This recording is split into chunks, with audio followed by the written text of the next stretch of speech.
Hello, আসসালামু আলাইকুম everyone. সবাই কেমন আছেন? আমি আলহামদুলিল্লাহ ভালো আছি। আশা করি সবাই ভালো আছেন।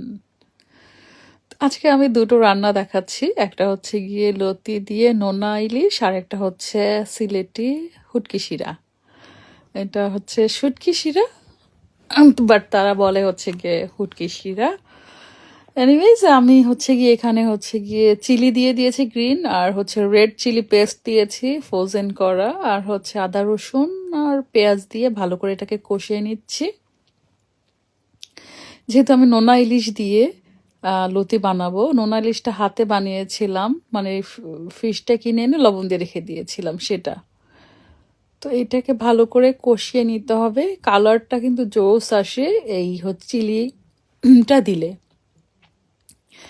তো হচ্ছে আমি ভালো করে এটা কষিয়ে নিচ্ছি, সাথে হচ্ছে আস্তে আস্তে কিছু রসুন দিয়ে দিলাম। খুব ভালো করে কষানো হলে আমি দিয়ে দিব ফ্রোজেন করা লতি। এদেশে কিছু করার নাই, ফ্রোজেন জিনিসটাই খুব বেশি পাওয়া যায় অ্যাভেলেবেল। তো ফ্রোজেন করা লতিটা আমি দিয়ে নিলাম। আর এটা কিন্তু নামায় রাখা যাবে না, সাথে সাথেই হচ্ছে গিয়ে চুলায় দিতে হবে। ফ্রোজেন যে কোনো জিনিস নামায় রাখলে সেটা সিদ্ধ হয় না, যদি বরফটা গায়ে ঢুকে যায়। তো ফ্রিজ থেকে নামায়ে হচ্ছে দিয়ে দিতে হয়। আর এখানে আমি হচ্ছে খুব ভালো করে ভাজা ভাজা করে নিচ্ছি। প্রথমত আমি একদম খেতে পারতাম না, মনে হতো ফ্রোজেন সবকিছুই কেমন যেন লাগে, গন্ধ গন্ধ বা সিদ্ধ হয় না, চেয়ে থাকে এরকম। বাট মোটামুটি অলমোস্ট এখন অভ্যাস হয়েই গেছে যে চালানো যায় আর কি, চলে। যেহেতু দেশি জিনিস খেতেই হবে সামটাইম এরকম। ও সাথে কিছু চিংড়ি মাছও দিয়েছিলাম, ভুলে গেছি। তা এখানে নিয়ে নিলাম হচ্ছে শুটকি শিরা করার জন্য হলুদ, রসুন আর হচ্ছে গিয়ে মরিচ গুঁড়া, আর হচ্ছে গিয়ে লবণ দিয়েছিলাম।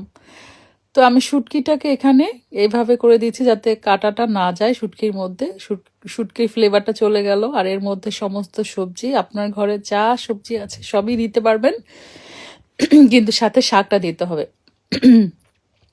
আর এখানে দিয়েছি আমি হচ্ছে রুই মাছ, ইলিশ মাছ আর হচ্ছে চিংড়ি মাছ। আর এখন দিচ্ছি হচ্ছে লইটা শুটকি। আর এটা দিচ্ছি হচ্ছে ফিশ সস। ফিশ সস দিলে কিন্তু সল্টের পরিমাণ রেগুলারটা কম দিতে হবে, যেহেতু ফিশ সসে লবণ আছে। আর এটা হচ্ছে ফ্রোজেন করা হচ্ছে শাক, পালং শাক। তো এই সমস্ত জিনিসগুলো আমি দিয়ে দিলাম।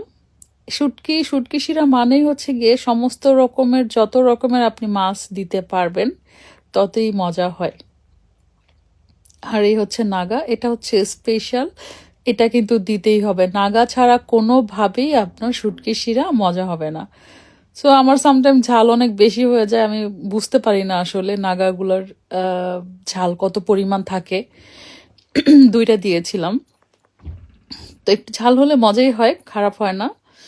আর শুটকি শিরাতে হচ্ছে কচু লতি, মুখি, তারপর কাঁঠালের বিচি, লতি এসব খুব যায়। হুম। তো আমি যেমন সিলেটি বউ হয়ে এখন এই শুটকি শিরার ফ্যান হয়ে গেছি। আমার কাছে খারাপ লাগে না, মজাই লাগে খেতে। উইদাউট তেল ছাড়া রান্না আসলেই খুব মজা।